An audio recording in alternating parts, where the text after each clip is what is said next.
And Lisa, I'm here to ask you a couple of questions about communication.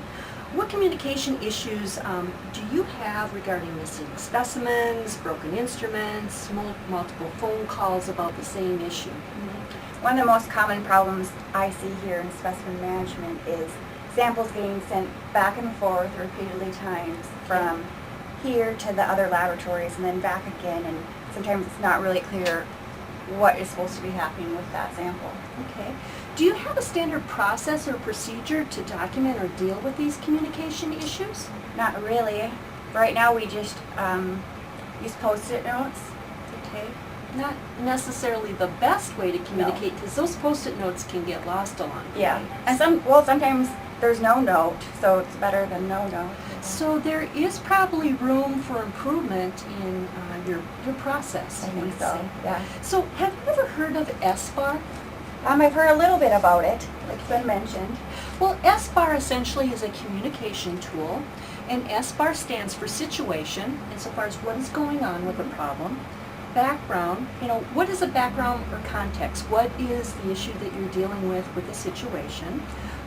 Assessment, what is the problem? What needs to be fixed, or what is the outlier that needs attention? And then recommendation, insofar as how would you recommend resolving the problem?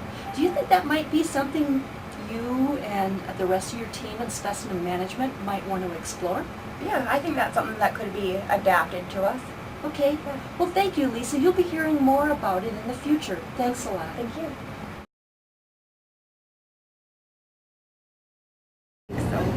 Teresa, have you ever heard of SBAR? I have. Could you tell us a little bit about what you know about SBAR? I used it at a different site for maybe a year, and it was a really useful tool when communicating between shifts. Okay. Did you have like standard protocol or a communication tool that you use? Yep, it was a piece of paper where there was a place for us to write how the department was going, last time a pending log was done, and any issues, patient issues or instrument issues. So what benefits would you say there are to using SBAR? I think the big thing is that you know where to look for your messages, and that if there aren't any, then there won't be any on your SBAR. And then being able to just see everything you need to know, and having it on a solid piece of paper that you can keep track of. When you were implementing SBAR, did you have any reservations about using it? Yes, we all did. No one wanted to do it. And why? Because it was different. It was change, and no one likes change.